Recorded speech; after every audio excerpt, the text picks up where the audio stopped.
Welcome to the Mamas at Work podcast with your host, me, Heather Rose.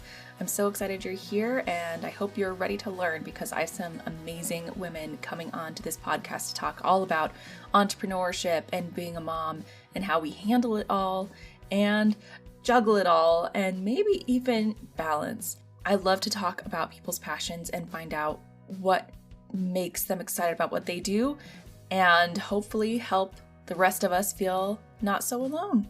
So let's get going.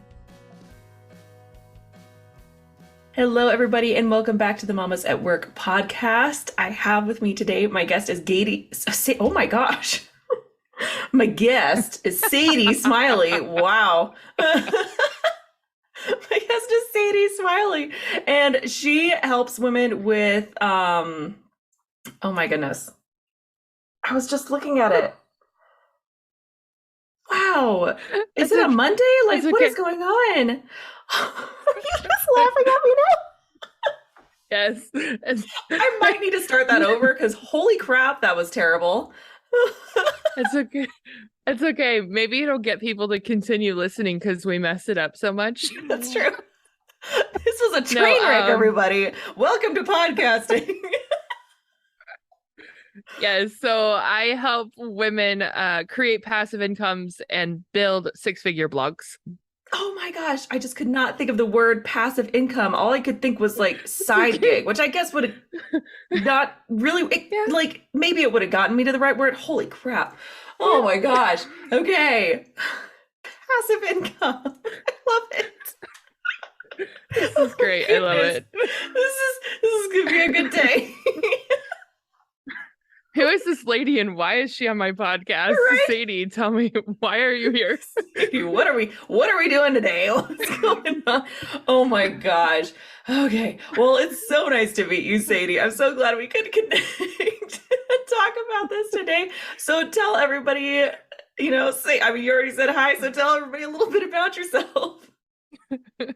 Yes, my name is Sadie Smiley, and that is my real name. I do teach women, moms, people how to make passive income. And you were kind of right, because it can start out as a side gig. Like a lot of people, they come to me and they're like, I just want to make an extra $500 a month, And so we work on a plan and figure out how to make that happen. And then once they get a taste of it, they're like, can we change that to 5,000? And then we work on that. So yeah, it can start out as a side gig, but I love helping moms and women make their own money. That's huge to me. Yeah, no, that's huge because it's a whole thing, especially, as wives, as mothers, like, a lot of times we kind of don't, unless we were like career women or we had already started a business or whatever, like it's hard to kind of get into that for yourself. So I love that you're doing that for wives and mothers. But what brought you to this? Like how did you get into the passive income? Because it is fascinating to me. So like, how did you even get into that? And how did you start teaching other women as well?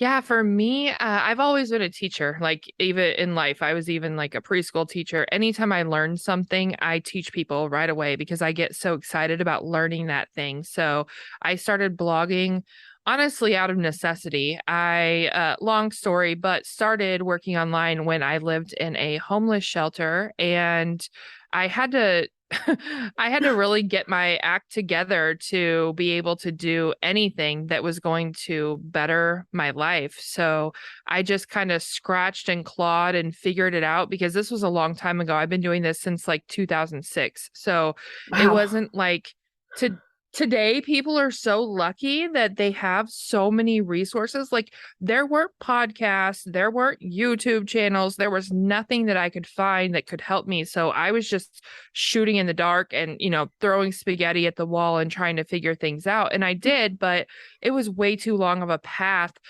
So when I started teaching people, my whole goal was just to like shorten their path. Like, don't take 10 years to get to six figures like I did. Like, let's do it in 2 or 3 years. That's my thing. Like, let's do it in a few years and let's also not work 15 hours a day like I had to at first. Let's figure out how you can work just a few hours a day when the kids are napping, after they go to bed, those kind of things. So I've just kind of, again, out of necessity is what it was born from, but moving along the path and teaching people, really, I just wanted to make sure that their path was easier than mine.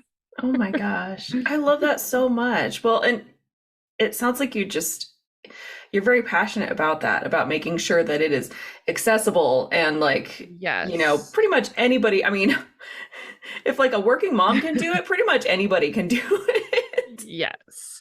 Yes, absolutely. And it's important that everything stays financially accessible to me. I kind of got stuck in this. I hired a high ticket coach and I got pulled into this. Oh, you need to charge more. Know your worth. Da da da da da. And I started Yeah. raising my coaching prices and people were still coming. Like I was making money, I was helping people, but it felt really gross to me. And I finally just got rid of all the coaches and was like, forget it. I'm going to do my own thing. And now my highest ticket offer is $97 a month. And that's personal coaching. Like I talk to people every day. And I know that Holy face that you crap. made, What? it's the face everybody makes. Oh But I my was gosh. able to do that because like I just want to, if you're broke, if you're truly broke and you don't have money, I want you to be able to still do the thing, Yeah. So my very first thing in mind is, how do I make sure everyone can afford this? So I created really low ticket offers for them to be able to do it. And then on the flip side, I'm still able to make a lot of money. Like I don't have to charge outrageous thousands of dollars for coaching. I still make probably as much as the high ticket coaches do, but I'm happy. I'm really big on charging my happy price. And for me, $97, that makes me happy. It's my happy price. Oh, your happy price. I love that so much because I totally get that too. I've been, sucked into the whole know your worth. And there's nothing like really wrong with that, but if it's not aligned with who Yes. you are, like if it Yep. doesn't make you, like you said, it made you feel gross. Like if it makes you feel gross, Yep. then you shouldn't do that. Right. Exactly. We're always trying to follow like what this successful person says to do. And I'm just like, no, that doesn't work for everyone. So Yeah. when people get into my coaching program and they ask, they're like, okay, how are we going to do this? And I'm like, well, however you want to do it. Like, here's my framework. This is how we do it. And let's see how we can make that work for you. I don't want to push anybody into a box. I don't want them to charge something they're not happy with. And I want them to be happy to wake up in the morning and work on their passive business. I don't want them to dread going to work at their own house. Like, can you imagine? Yeah. Like, that would be miserable. I want you to be happy. I want you to wake up in the morning and want to do this. Oh, no, that's really encouraging because yeah, to have a coach for this kind of thing, like you are giving so many people like a freedom.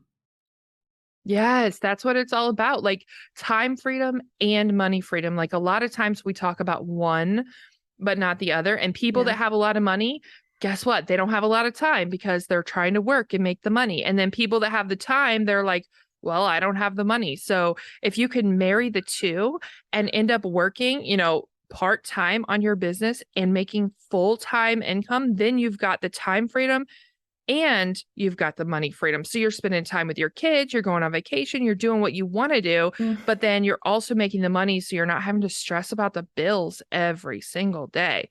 Like, I don't know your past financial experience, but I know for me, opening up the bank account and hoping that it wasn't red, like, Yep. like that feeling, I feel like I still have a little PTSD from those days. 'Cause it's So I rough. just want to help people not ever have to be scared.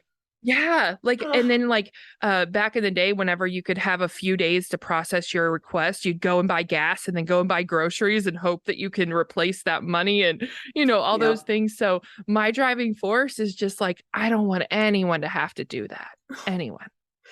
Oh my gosh. I love that so much. And that you've kind of poured your heart into, helping other people achieve this as well, because that's there, in this like in this world that we live in, it can be really Mhm. tempting to be like, no, I want to keep it all for myself.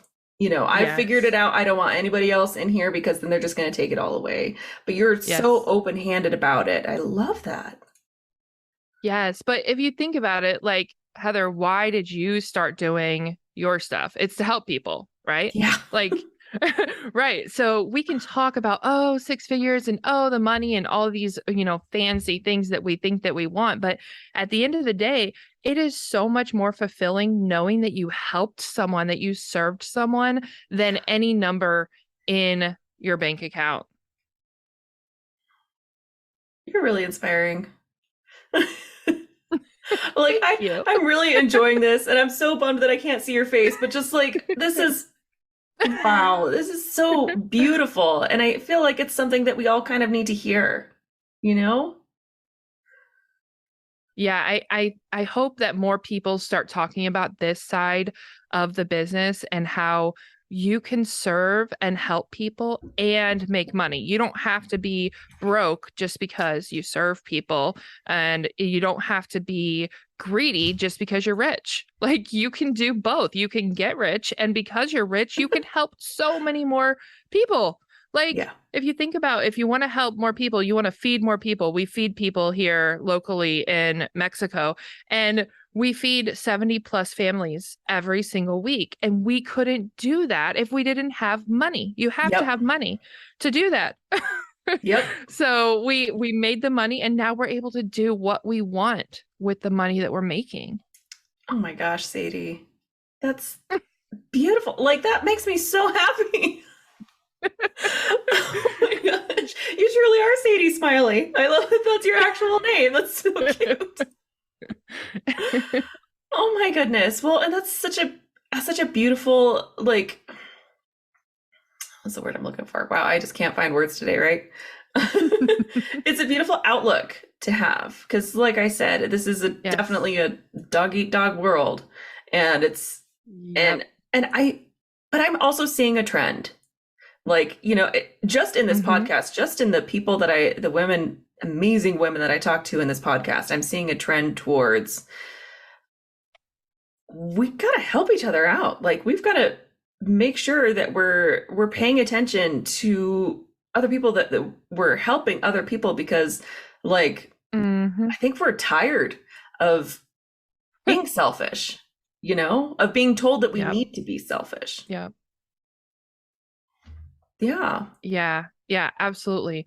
I I think that maybe we're collectively, it feels like maybe we're moving, at least some of us, towards listening to ourselves when we haven't really been given that opportunity in the past. Like, there's so much noise. And then we all got locked at home for a few years, Yeah. and we didn't have so much outside noise, and we could shut it off. Like, all the noise that we had, we willingly brought into our lives with our phones and our internet and stuff. If we didn't want the noise, we just turned our phones off, or we turned the TV off, or whatever. And we didn't have Yeah. the outside stuff coming in as much. And I think that that's really helped a lot of us be like, we didn't need any of that crap to begin with. Like, we Yeah. don't need to get it back. We're happy with where we're at, and we're going to move forward in our own way. Hmm. That's a really good point.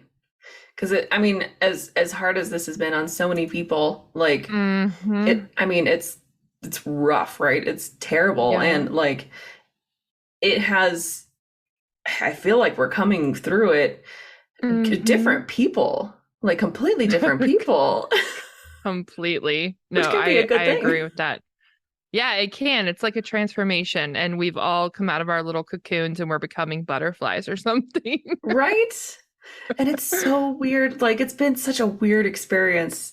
I mean, because just like as humans, as a whole, Mm-hmm. have been going through this. It's Yeah. it's not like just, certain pockets. I mean, certain pockets have it worse and stuff like that, but Yeah. it's everybody has been going through this. So Mm-hmm. that's been an interesting thing to watch. But Yes. okay, so that's a whole other podcast episode we could go into the pandemic. Oh my goodness. But I wanted to talk more about like you and your business. And since my listeners are young mom entrepreneurs, possibly wanting to like, bump their income, of course, like Yeah. what would you say is like the first thing to kind of get your feet wet? Because I feel like people with passive income, they're like, oh, They're- they think it's so much work just to get started. Is that true? Or is Yeah. there a way to just kind of like dip your toe in? Yeah, so for me, like I'm sure there if you asked 100 people that do passive income, you'd get 100 answers. For me, Yeah. it's like there's a difference between a side hustle where you can dip your toes in. So that's like, you're going and driving for Uber a few nights a week, or you're working and doing I have a blog post that I wrote about how a mom was doing other people's laundry and making $1,000 a month doing that. So like those types of things, those are side hustles. That's where Yeah. you work a certain amount of time and you get paid a certain amount of money. Kind of coined the phrase trading time for money. With passive income, for me at least, it's about building the foundation and then reaping the benefits later. So I always tell my Mm, coaching students, what you work on today is what will pay your bills next year. Don't mm, expect to make money before then. Most people do, don't get me wrong, but I like to kind of set it up to where it's a good surprise when you make right. money in 3 or 6 months. So I tell them, don't expect it. It's like planting a garden. Right now, we're planting all the seeds and then we're having to water it and we're having to do all the things. And then after the season's over, we get to eat the whatever, collect our Right. bounty and that kind of thing. So it's like passive income isn't really something that I recommend dipping your toes into. However, if you're nervous to like put way too much work in and not sure if it's going to pay off, I would recommend starting with digital products. Mm, So like creating templates and selling them on Etsy for other creators. I'm sure as a creator, you've bought templates. I know I buy templates oh and yeah. courses and all the things. So, yeah, you can create templates, you could create social media graphics, literally just log into Canva and look through their templates for inspiration. You can create calendars, bookmarks. Like there's so many things you can create and you can start something small like an Etsy shop. Mm, You can start by networking in Facebook groups. Like there's so many things you can do to start small. My favorite thing to do in general, though, for income is blogging. I love blogging so much, and it makes so much money if you actually put the work in and are mm. patient. Like when I say so much money, Heather, I sold a blog for more than $200,000. Oh my A blog, a gosh. mom blog. Right. So I'm not saying that you're going to be able to do that in a year or two. That took probably about 5 years. I had that blog, but I've sold multiple blogs for lots of money. And it all came down to me being patient, just Yeah. patient, putting the work in, knowing it's going to pay off, knowing this is what I want for my children's future. Like thinking back to when I was in that homeless shelter, I always tell people this. I'm like, I looked around and saw all these older kids, and I was just so thankful that mine were babies and they weren't going to remember this horrible Mm, situation that we had been put in. Like it was a domestic violence shelter slash homeless shelter. There were like 15 of us, and we were all women. We all were pregnant, and we all had kids. oh my Um, gosh. so we, yeah, so we came from like very different backgrounds. We all had different stories, but at the end of the day, I just kept looking around and I was like, this is not the life I want for my kids. I've got Yeah. to get my act together and figure this out. So that's kind of like, I think that's why I'm so passionate about getting people to do it. And I'm a big believer of no excuses. Like people come to me and they say, oh, I don't have a lot of time. And I'm like, no, that's not what we're going to do.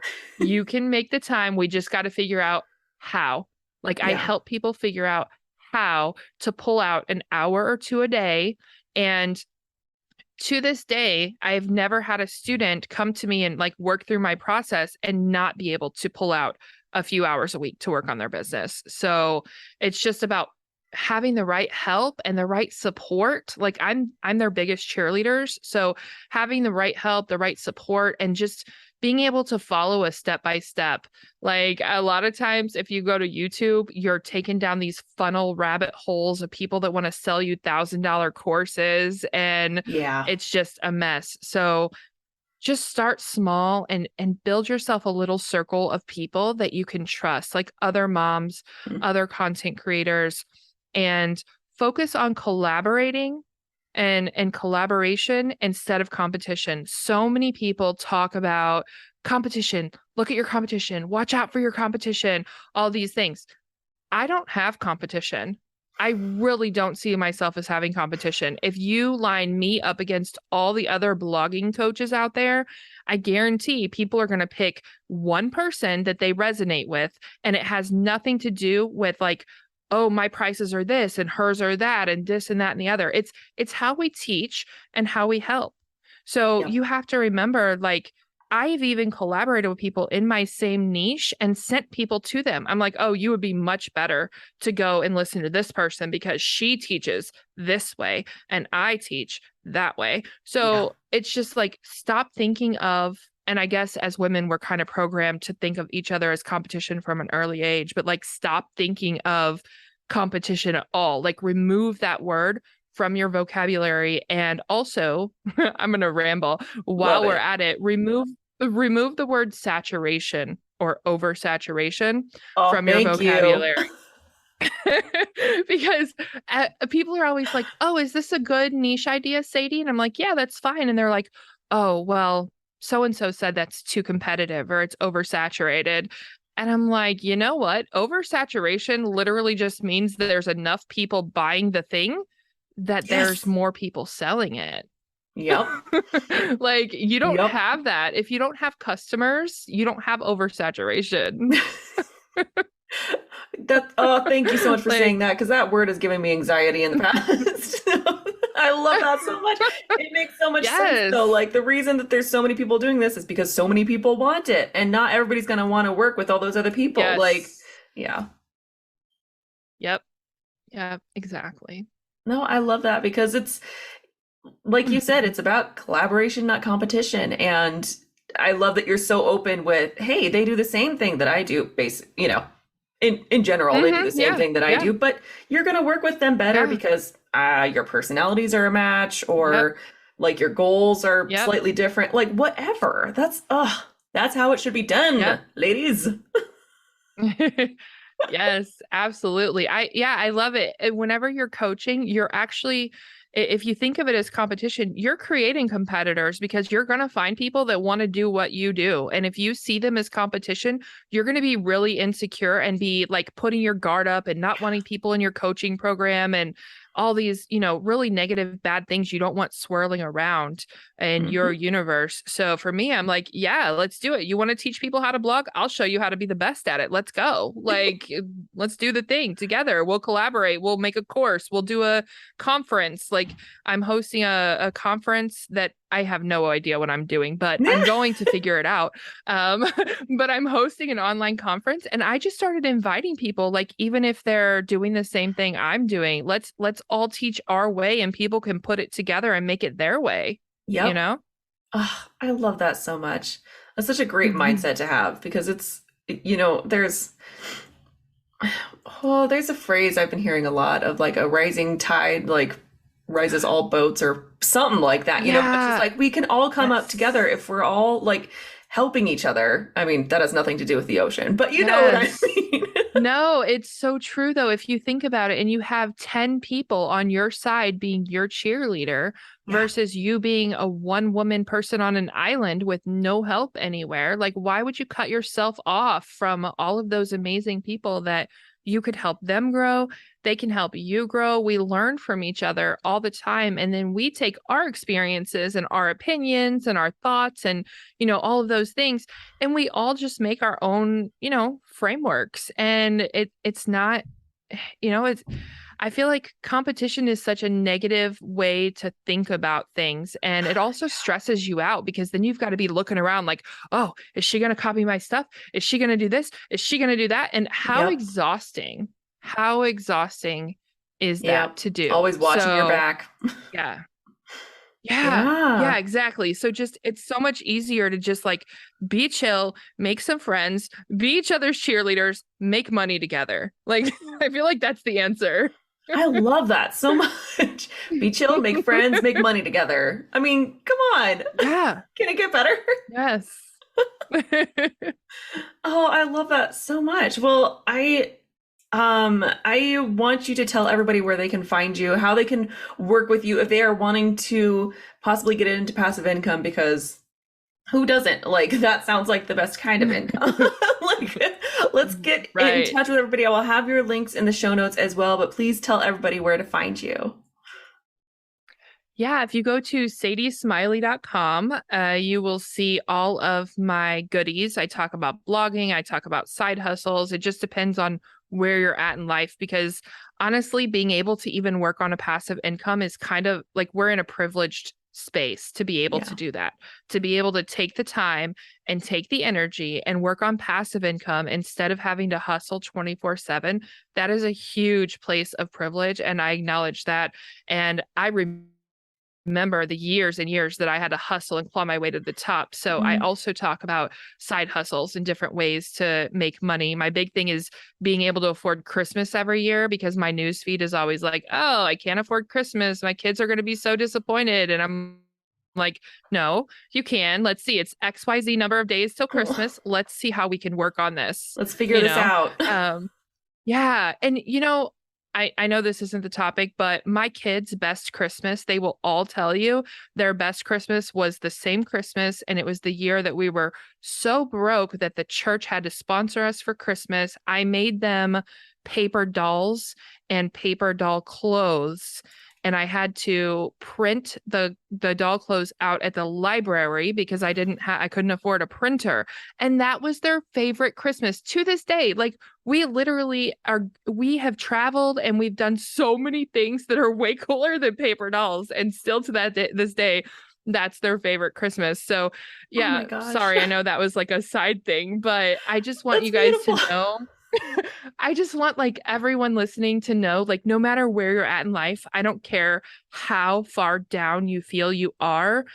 Whenever you're down, the only way to go is up. If you're at rock bottom, well, you're at rock bottom. There's nothing below rock bottom. So we just have to start taking these tiny steps to step up and go, rise above that. So that might mean just starting with making a Canva template and trying to sell it, just something little and manageable that you Yeah. can handle. But yeah, anyway, Oh my sadiesmiley.com goodness. is the blog. That's where everything is. I have a passive income Facebook group. You'll see the link right on that front page if you want to join that. We kind of all get together and talk about different ideas on how to make money. I go live in the group and I'll critique people's websites, or I'll help them work through niche ideas, all kinds Nice. of fun stuff that happens in the group. So I would love to see everyone there. Oh, I love that so much. Well, thank you so much, Sadie, for coming on Mamas at Work today. I'm so glad we could connect. Me too. Thank you so much. Thank you for joining me for today's Mamas at Work podcast. I am so glad you were here, and I hope you enjoyed it as much as I did and learned a lot, because I know I always do. Please join me at my Mamas at Work Facebook group, where we will be talking about the women that are on this podcast, and you can sign up to be a guest on the podcast as well if you would like to. Thank you so much. See you next Friday.